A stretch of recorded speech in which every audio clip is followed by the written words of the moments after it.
Merci d'être sur la télévision. Labari pour suivre le journal de ce jour, mercredi 24 avril 2019. Mesdames, Messieurs, bonsoir et bienvenue à cette édition. Le Niger célèbre ce 24 avril 2019 la 24e édition de la journée nationale de la Concorde. En effet, c'était le 24 avril 1995 que le gouvernement du Niger et les mouvements armés de l'époque avaient signé un accord de paix qui marque ainsi la fin de la rébellion qui a secoué le nord du pays. Retour sur la signature de cet accord dans ce reportage. L'institution de cette journée nationale de la Concorde en 1998, c'est la suite directe des rébellions des années 90 dans la partie nord du Niger, dont les conséquences sont incalculables sur le développement de cette partie du Niger. Ainsi, c'était le 24 avril 1995 que les autorités de la Troisième République avaient finalement trouvé un terrain d'entente avec les différents mouvements armés. Pour marquer à jamais l'événement si chargé d'émotions que nous sommes en train de vivre présentement. Et pour mettre en œuvre également les dispositions contenues dans l'article 15, alinéa 2 de l'accord établissant une paix définitive entre le gouvernement et l'organisation de la résistance armée, je proclame solennellement, en ma qualité de garant de notre unité nationale, que le 24 avril, jour de paix, jour de réconciliation et de l'unité nationale retrouvée, soit célébré chaque année journée de la Concorde. Plus de 20 ans après la signature de cet accord, les responsables de certains mouvements armés pensent que l'esprit de l'accord n'est pas respecté. La journée de la Concorde a été instituée pour faire du cadre des accords un cadre de référence pour le Niger, pour les Nigériens. Et dans l'esprit de ceux qui l'ont institué, c'est pour dire que le Niger était déjà à un pas de la division, de la discorde, ou était même dans la discorde, et qu'ils sont aujourd'hui arrivés à un point où on a effacé en fait presque tous les problèmes qui étaient à la base de cette discorde, et qu'on peut aujourd'hui fêter d'avoir retrouvé l'unité et la cohésion entre les Nigériens. En fait, voilà le message de la Concorde. En fait, de la Concorde. Comment en est-on arrivé là? Moi, je pense qu'il y a une question d'instrumentalisation. Sinon, dire qu'on est arrivé à la Concorde, ça veut dire qu'on est arrivé à la discorde. Et dire aussi que chaque fois la Concorde ne se fait qu'avec les gens du Nord, les nomades, ou ceux qui ont eu à prendre cette entreprise de rébellion. Donc ça concerne, du point de vue de ceux qui l'ont institué, un point d'entente avec les anciens rebelles, avec les Touaregs. C'est comme ça avec une région, ou avec des régions censées représenter en fait les germes de la rébellion, les germes de la division, les germes du complot, les germes de l'insécurité. Donc créer le cadre de réhabilitation de la paix. La signature de l'accord de paix de 1995 a permis la réinsertion sociale et professionnelle des ex-combattants. La journée nationale de la Concorde intervient dans un contexte d'insécurité, notamment dans les régions de Difa, Tillabéri et Tawa. Et à l'occasion de la célébration de cette journée, nous avons tendu notre micro à quelques citoyens de la capitale ce matin. Voici leur réaction.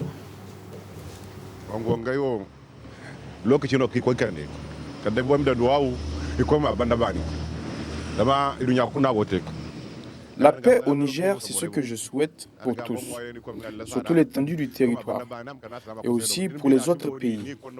Je prie pour que l'islam puisse s'imposer encore et encore et qu'enfin la paix revienne dans notre pays, le Niger.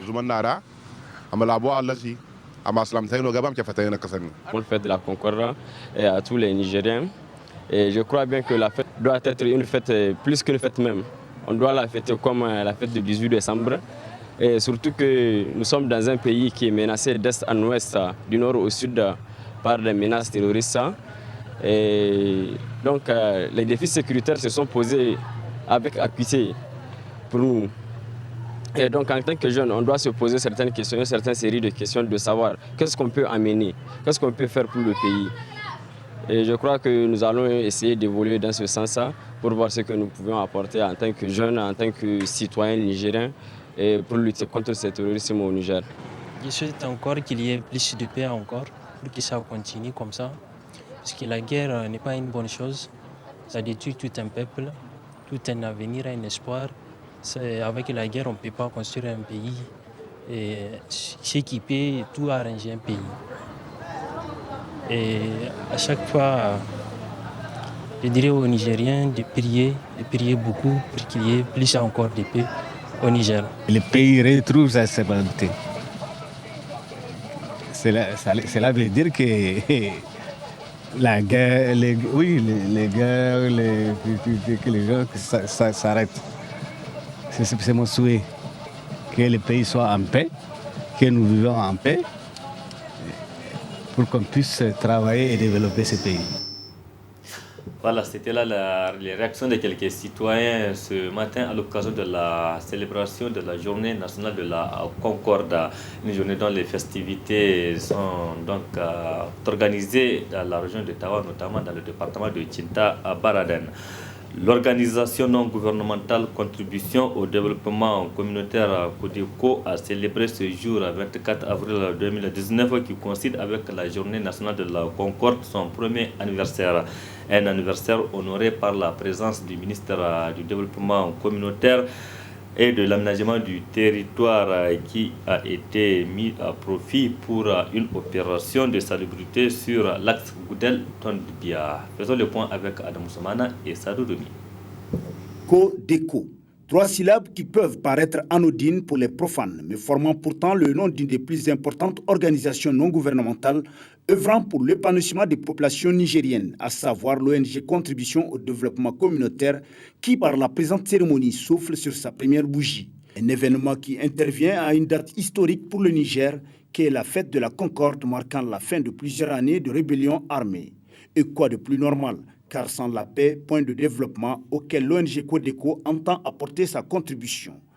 Occasion pour la première responsable de l'organisation non gouvernementale de faire une brève présentation de sa structure et les actions qu'elle a eu à mener en une année d'existence seulement. L'ONG Contribution au développement communautaire CODECO est une organisation agréée le 13 avril 2018 par arrêté 0249 du ministre de l'Intérieur. Et la reconnaissance de cette ONG, nous nous sommes lancés dans l'assistance des populations vulnérables dans plusieurs régions du Niger, notamment dans les régions de Niamey, Tillabéri, Zander et Maradi. Au titre de l'année 2018, les principales activités réalisées par l'ONG CODECO sont les suivantes. Don de vivres et kits non alimentaires au profit des femmes styleuses dans la région de Niamey. Appui en vivres aux victimes d'inondations de Maradi et Zander. Renforcement des capacités aux jeunes de la commune Niamey 1. Que de nobles initiatives qui font de CODECO une fierté nationale tout en magnifiant le leadership féminin, toutes choses qui n'ont pas manqué de souligner les invités de marque à cette cérémonie. Cette cérémonie à laquelle nous a convié l'ONG CODECO témoigne de la sincérité et de l'engagement de la dite ONG vis-à-vis de l'État. Dois-je souligner que c'est l'une des rares ONG que nous avons vues à l'œuvre aux côtés des populations. Il faut aussi souligner que c'est l'une des rares ONG créée par une femme et gérée de manière dynamique. C'est une preuve de l'affirmation du leadership féminin au Niger. Ce jour, c'est la journée de la Concorde nationale. C'est dire que l'ONG milite en faveur de la paix au Niger. Dans quelques mois, notre pays abritera un événement important, la conférence des chefs d'État de l'Union africaine. L'ONG a choisi comme activité ce matin un assainissement de la ville de Niamey. C'est un bel exemple que l'ONG CODECO donne aux autres ONG, dont nous attendons la contribution pour la réussite de ce grand événement. Je voudrais donc, avant de terminer mes propos, invité toutes les ONG nationales et étrangères à emboîter le pas à l'ONG Codeco. S'en sont suivis une visite guidée des locaux de l'ONG Codeco et une opération de salubrité initiée à l'occasion de cet anniversaire. Par cette commémoration en grande pompe, l'ONG Codeco donne la preuve de l'assertion selon laquelle, aux ans bien nés, la valeur n'atteint point le nombre d'années. Codeco, une ONG sur laquelle la capitale nigérienne peut compter pour la réussite de la grande rencontre des chefs d'État et de gouvernement africains de 2019 sur le plan assainissement.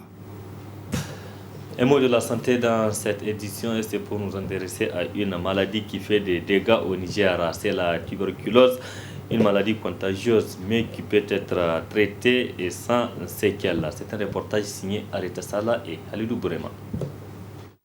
La tuberculose est une maladie contagieuse qui s'attaque habituellement aux poumons, mais parfois aussi à d'autres organes du corps, comme le rein, le cerveau, les os et les ganglions. La tuberculose se propage par le biais de gouttelettes en suspension dans l'air. Les signes, c'est surtout la toux. C'est une toux qui est une toux chronique qui au-delà de 2 semaines. C'est une toux qui embête surtout la nuit. Et elle peut être sèche ou bien elle peut être productive avec des crachats qui sont mucopurulentes. Des fois, si la maladie a duré, il y a même du sang dans les crachats des fois. En dehors de la toux, il y a la fièvre, surtout dans les soirées. Il y a l'amaigrissement, il y a la fatigue générale, il y a aussi les sueurs nocturnes. Si on a ces symptômes, il faut se rendre dans les centres de santé ou des centres de dépistage et de traitement. La majorité des CSI ont cette capacité de faire le dépistage et même des fois le traitement de la tuberculose. La tuberculose est une maladie qui touche tout le monde. Elle est partout. Elle concerne tout le monde. Elle concerne tous les âges. Elle concerne tous les sexes. Ce n'est pas une maladie des pauvres qu'on a l'habitude de dire auparavant. Aujourd'hui, quel que soit son niveau social, on est à risque de la tuberculose. La tuberculose est une maladie qui se guérit si elle est détectée très tôt. Tout le monde est concerné par cette maladie, ce qui fait que tout le monde doit se mettre dans le combat pour lutter contre la maladie et faire en sorte. C'est une maladie qui se traite et qui se guérit. Et on guérit sans séquelles si on vient tôt, on fait le diagnostic tôt. Le traitement est partout au Niger, dans tous les CSI et elle est gratuite. De l'examen des crachats au traitement de la tuberculose, tout est gratuit. La forme la plus fréquente est la tuberculose pulmonaire à bacilloscopie positive, c'est-à-dire chez qui on a fait l'examen de crachat et elle est positive. C'est elle qui est la plus contagieuse et c'est elle que le programme se bat parce que si on détecte ces gens-là, on fait en sorte que la transmission s'arrête et on va faire en sorte que finir avec la tuberculose. Parce que si les formes contagieuses sont diagnostiquées et traitées, et bien traitées, la tuberculose disparaîtra dans quelques années dans notre pays. La tuberculose est un problème de santé publique car malgré l'existence d'un traitement très efficace et d'un vaccin, le BCG, la tuberculose continue de faire des victimes et compte parmi les 10 premières causes de mortalité dans le monde selon l'Organisation mondiale de la santé OMS. Grogne des usagers de la capitale relativement à la dégradation de certaines voies pavées. Une dégradation qui n'est pas sans conséquence sur les états des véhicules et même des motos. Une occasion saisie par ces usagers de lancer un cri de cœur à l'endroit des autorités pour penser à la réparation de ces voies. Reportage Hamza Sakou, Chebugiso. Construit à grands frais par le contribuable pour faciliter l'accès à certains quartiers, ces pavés sont malheureusement de nos jours dans un état dégradant. À l'image du pavé Château 8 et celui du nouveau pavé Dar es Salaam. Cette situation s'explique par le manque d'entretien. On peut toutefois voir, c'est-à-dire la mauvaise utilisation des usagers. C'est-à-dire les gens ne sont pas prudents dans leur conduite et du coup ça provoque la dégradation de ces pavés. En plus, les autorités, ils en ont comme tâche de très vite intervenir lorsque ces dégradations débutent, parce que dès que ça commence à débuter, il faut vite envisager des solutions, car plus le temps passe, plus la dégradation elle augmente. Donc les gens doivent songer à bien l'utiliser.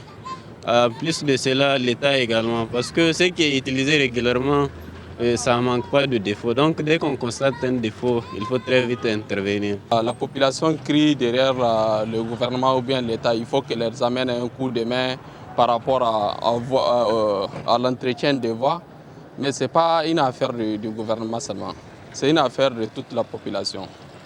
Par exemple, là, je prends la voie pavée qui est faite, qui quitte le rond-point Siké pour aller jusqu'à la station Bobiel. Donc vous voyez, ça a des coûts énormes qui ont été faits. C'est un investissement fort que l'État a pu faire. Mais la population, elle aussi, elle doit accompagner l'État. L'état dégradant de ces voies cause beaucoup d'accidents et parfois mortels. Pour cela, il est urgent de les réparer, mais aussi de veiller à leur entretien. Intéressons-nous à présent à un produit beaucoup consommé par les Nigériens, c'est le taro, un produit très riche en calcium dont l'apport à l'organisme est d'une importance capitale. Le reportage est signé Ismaël Moumouni et Sadodoumi.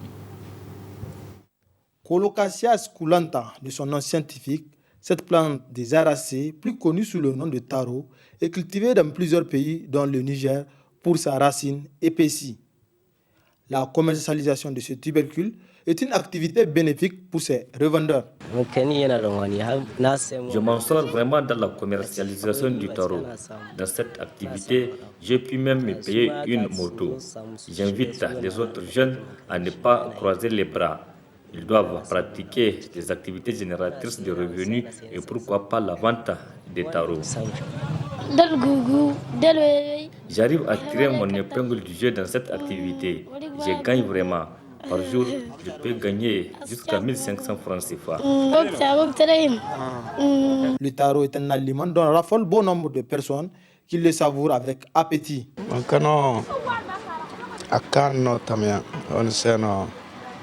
Le taro est vraiment délicieux. Je ne peux pas m'en passer. J'en consomme chaque fois. Parmi les tubercules, c'est le meilleur que je peux manger autant, sans être rassasié. Le consommateur de cette denrée en vit juste compte tenu des nutriments que renferme cet aliment. Sa composition en glucides, parce que quand vous prenez 100 grammes de taro, vous avez à peu près 20 grammes de glucides. Donc le taro est riche en glucides, donc en ce sens le taro est un aliment qui est classé dans le groupe des aliments énergétiques. Maintenant, en plus de cela, vous avez certains éléments qu'on retrouve dans le taro, notamment les fibres alimentaires. Et quand vous prenez à peu près 100 grammes de taro, vous pouvez avoir 5 grammes de fibres alimentaires, ce qui n'est pas négligeable parce que les besoins en fibres alimentaires chez un être humain, c'est 25 grammes. Autrement dit, avec 100 grammes, vous avez 1/5 de vos besoins en fibres alimentaires. Maintenant, en plus des fibres alimentaires, vous avez également certains sels minéraux qu'on retrouve dans le taro. Le taro est notamment extrêmement riche en potassium. Le taro il est très riche en phosphore et le taro contient également du calcium. Le taro est une plante cultivée dans les régions tropicales pour son gros tubercule, farineuse, à la chair de couleur crème, rose, de texture sèche et un goût proche de celui de la patate douce. Merci Ismaël Moumouni. Certainement tu as dégusté ce produit. Point final de cette édition. Merci à vous aussi de l'avoir suivi. Restez en compagnie du programme de la télévision Labari. Au revoir. Excellente nuit à toutes et à tous.